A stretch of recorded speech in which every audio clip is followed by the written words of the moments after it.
Eh bien bonsoir à tous les amis, supporters, supportrices parisiens, parisiennes, brestois, brestoises, amoureux, amoureuses du football, supporters, supportrices d'autres clubs.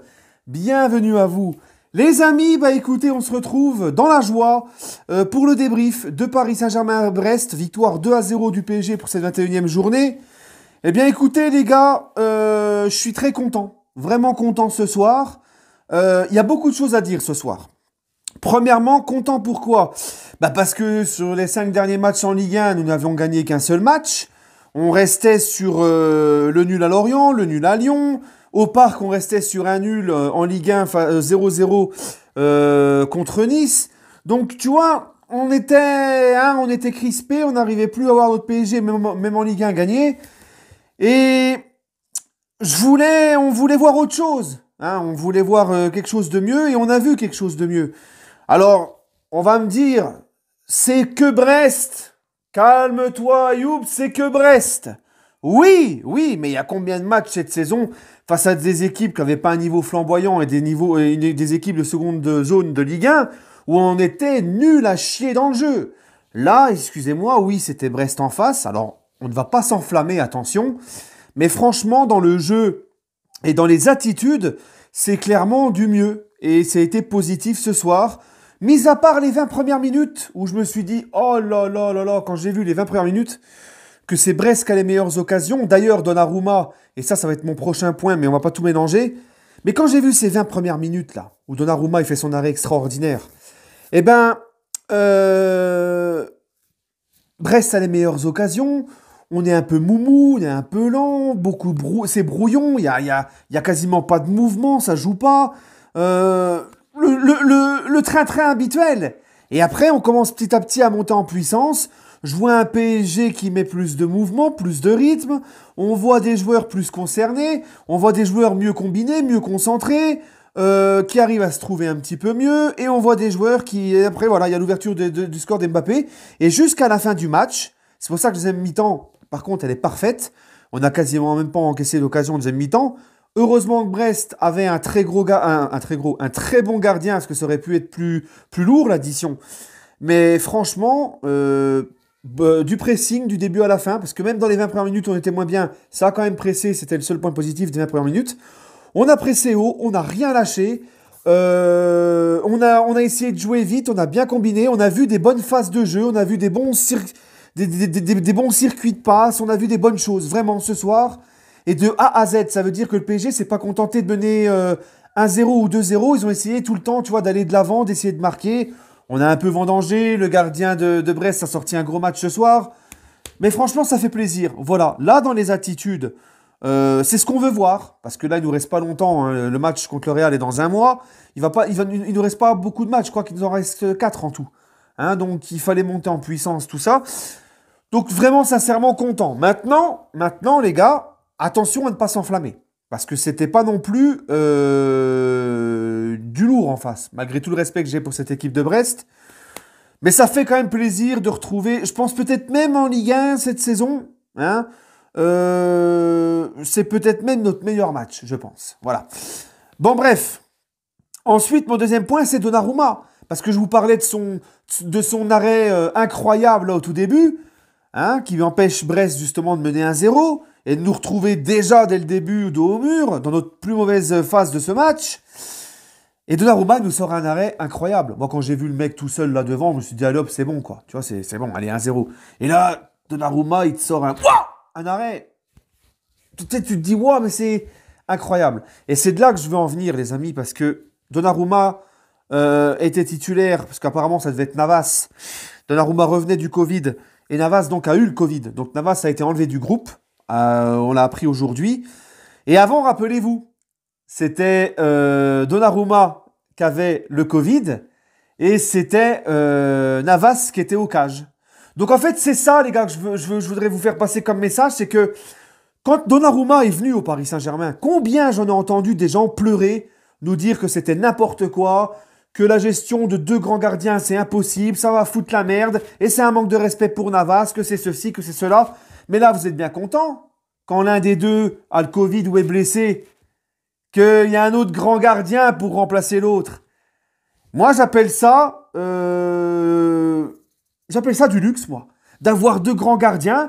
On voit que la concurrence est saine. Hein, on voit qu'à chaque fois que l'un ou l'autre joue, ils font leur match. Ça ne les perturbe pas. Je trouve quand même que c'est assez bien géré cette situation. Ils ont fait pratiquement autant de matchs l'un et l'autre. À chaque fois, ils répondent présent. Franchement, moi, comme je vous l'ai dit, que ça soit Donnarumma ou Navas dans les cages, de toute façon, je suis serein et je suis content. Et c'est là qu'on voit quand même que le recrutement de Donnarumma libre, malgré qu'il y ait Navas ou pas Navas, surtout avec Navas qui est là, on se rend compte que c'est du bonus, c'est un pur kiff de pouvoir avoir deux grands gardiens et que ça se passe aussi bien que ça. Voilà. Maintenant, les gars, mon autre point de cette rencontre, c'est le Ramos sur le banc. Parce que moi, quand j'ai vu Ramos sur le banc, j'ai pété un boulon. Ça m'a gonflé. Et ça, c'est aussi une preuve que ce n'est pas les Qataris qui imposent quoi que ce soit à Pochettino dans ses choix. De mettre Ramos sur le banc, c'est clairement un choix de Pochettino. Pourquoi ? Parce que Ramos, c'est un joueur de renommée. C'est un joueur qui... Le PSG est regardé dans le monde entier. Ramos n'est plus à présenter au monde entier. C'est un joueur très suivi, très aimé. C'est une légende. C'est un joueur qui est payé très cher par le Paris Saint-Germain au niveau salaire. Si ça tenait qu'aux Qataris, eux, ils voudraient le voir sur le terrain quand il est apte. Donc si vraiment les Qataris, comme certains veulent nous le faire croire, imposent les compos et les choix à Pochettino dans ses compositions d'équipe et tout ça, Ramos, il n'est pas sur le banc et il n'est pas en tribune contre Lyon. Tu vois ? Donc ça aussi, c'est une preuve que il faut arrêter de dire tout et n'importe quoi sur le PSG et vous, supporters, d'arrêter de tout gober constamment. Hein ? Parce que je vous le garantis, les supporters, les dirigeants du PSG, eux, ils préféreraient mieux, pour la vitrine du club, tout ça, de voir Ramos sur le terrain. Ça a quand même plus de gueule. Hein, on va pas présenter c'est qui Ramos. Tu vois ? Donc, ils voudraient justement qu'il y ait toutes leurs stars là sur le terrain. Donc, j'ai pas compris ce choix. Parce qu'on me dit, il a plus mal au mollet, il est bien. Là, il y a le Real dans un mois. Alors, je veux bien, peut-être que Pochettino va nous expliquer que c'est parce que Ramos, petit à petit, mais c'est bon là. Il a repris l'entraînement avec tout le monde depuis la reprise, depuis janvier, il n'a plus de douleur, il est bien. Moi, j'aimerais bien le voir titulaire, Ramos, parce qu'on va en avoir besoin contre le Real, d'accord ? Donc, il faut qu'il monte en puissance, Ramos, il ne reste pas beaucoup de temps. Donc, j'espère que Ramos, là, c'est bon. Le FC Précaution, il en a un petit peu marre, le Précaution Saint-Germain, là. D'accord ? Donc, voilà, c'est le seul hic de la soirée, c'est Ramos sur le banc. Sinon... Xavi Simons s'est rentré, point positif aussi. Les jeunes, maintenant, même si Michu, j'aurais peut-être voulu le voir aussi en même temps que Simons, il a joué quoi, 1 minute. Mais Simons s'est rentré, je l'ai trouvé comme d'habitude, bon, il n'a pas eu grand-chose. Il n'a pas eu trop le temps de faire grand-chose, mais le peu de choses qu'il a fait, il l'a fait bien. Il a essayé de bien combiner avec Kiki.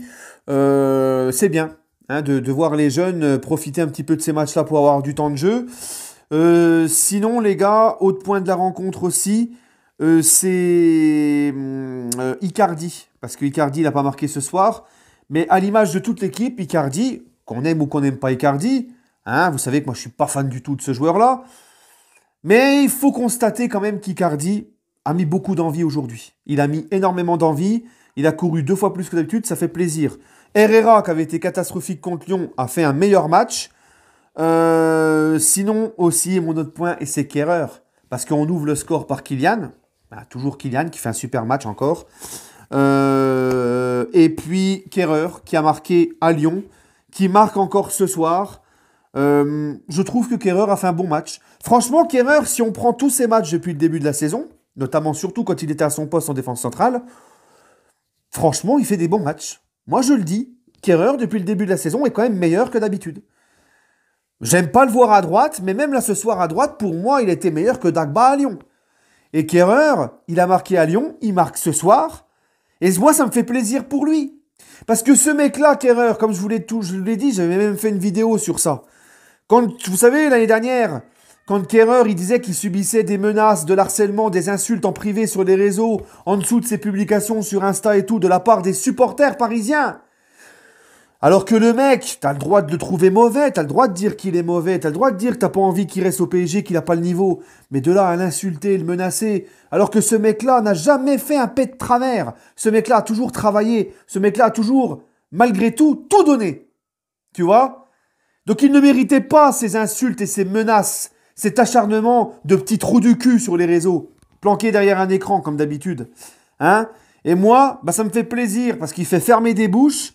Et moi je l'aime bien, moi, ce mec-là. Moi, je l'aime bien et ça me fait vraiment plaisir. Voilà. Donc, maintenant, bon, on va pas trop s'éterniser sur le débrief. Mes tops, mes flops. Mes tops, Marco au milieu qui a été magnifique. Hein, vraiment, Marco.